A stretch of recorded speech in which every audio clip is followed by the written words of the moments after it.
Video शुरू करने के पहले एक बात, यह वीडियो बनाने में बहुत मेहनत लगती है। अगर आपको यह वीडियो थोड़ा भी पसंद आए तो इस चैनल को सब्सक्राइब जरूर करना। धन्यवाद। जाम्बवंत द्वारा हनुमान को प्रेरणा। वानरों के समक्ष भयंकर महासागर विशाल लहरों से व्याप्त होकर निरंतर गर्जना कर रहा था। समुद्र तट पर बैठकर वे विचार विमर्श करने लगे। युवराज अंगद निराश होकर बोले, सीता जी को खोज पाने में हम लोग सर्वथा निष्फल रहे हैं। अब हम लौटकर राजा सुग्रीव और रामचंद्र जी को कैसे मुख दिखाएंगे? निष्फल होकर लौटने से तो अच्छा है कि हम यहाँ अपने प्राण त्याग दें। इस पर बुद्धिमान हनुमान जी ने कहा, तारानंदन, तुम युद्ध में अपने पिता के समान ही अत्यंत शक्तिशाली हो। अत्यंत बुद्धिमान होते हुए भी तुम इस तरह से निराशा की बातें कर रहे हो, यह तुम्हें शोभा नहीं देता।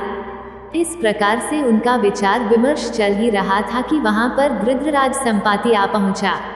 वानरों को देखकर वह बोला, आज दीर्घकाल के पश्चात मुझे मेरे कर्मों के फल के रूप में यह भोजन प्राप्त हुआ है। मैं एक एक करके वानरों का भक्षण करता जाऊंगा।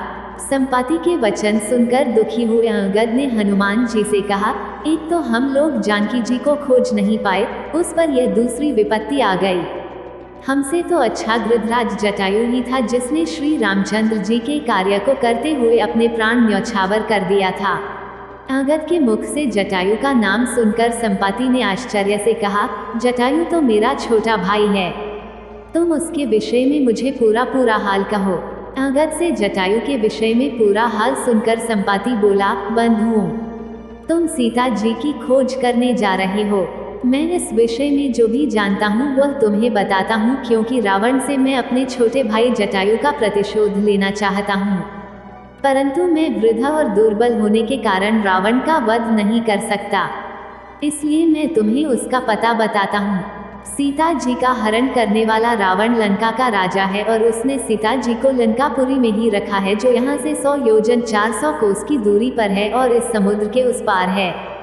लंकापुरी में बड़े भयंकर, सुभट, पराक्रमी राक्षस रहते हैं। लंकापुरी एक पर्वत के ऊपर स्वर्ण निर्मित नगरी है जिसका निर्माण स्वयं विश्वकर्मा ने किया है।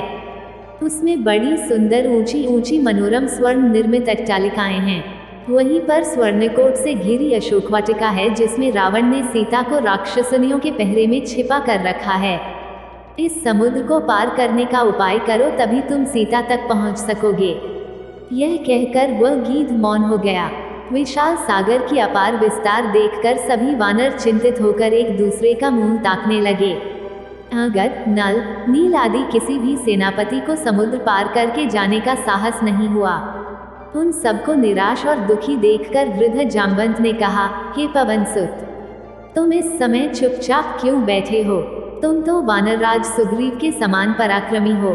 तेज और बल में तो राम और लक्ष्मण की भी बराबरी कर सकते हो। तुम्हारा वेग और विक्रम पक्षीराज गरुड़ से किसी भी भांति कम नहीं है, जो समुद्र में से बड़े बड़े सर्पों को निकाल लाता है। इतना अतुल बल और साहस रखते हुए भी तुम समुद्र लांघकर जानकी जी तक पहुंचने के लिए तैयार क्यों नहीं होते? तुम्हें तो समुद्र या लंका में मृत्यु का भी भय नहीं है, क्योंकि तुम्हें देवराज इंद्र से इच्छा मृत्यु का वर प्राप्त है। जब तुम चाहोगे तभी तुम्हारी मृत्यु होगी, अन्यथा नहीं। तुम केशरी के क्षेत्रज्ञ और वायुदेव के औरस पुत्र हो, इसीलिए उन्हीं के सदृश तेजस्वी और अबाध गति वाले हो। हम लोगों में तुम ही सबसे अधिक साहसी और शक्तिशाली हो, इसलिए उठो और इस महासागर को लांघ जाओ। तुम ही इन निराश वानरों की चिंता को दूर कर सकते हो। मैं जानता हूँ इस कार्य को केवल तुम और अंगद दो ही व्यक्ति कर सकते हो, पर अंगद अभी बालक है। यदि वह चूक गया और उसकी मृत्यु हो गई तो सब लोग सुग्रीव पर कलंक लगाएंगे और कहेंगे कि अपने राज्य को निष्कंटक बनाने के लिए उसने अपने भतीजे को मरवा डाला। यदि मैं वृद्धावस्था के कारण दुर्बल न हो गया होता तो सबसे पहले मैं समुद्र लांघता। इसलिए हे वीर, अपनी शक्ति को समझो और समुद्र लांघने को तत्पर हो जाओ। जाम्बवंत के प्रेरक वचनों को सुनकर हनुमान को अपनी क्षमता और बल पर पूरा विश्वास हो गया। अपनी भुजाओं को तानकर हनुमान ने अपने सशक्त रूप का प्रदर्शन किया और गुरुजनों से बोले, आपके आशीर्वाद से मैं मेघ से उत्पन्न हुई बिजली की भांति पलक मारते निराधार आकाश में उड़ जाऊंगा।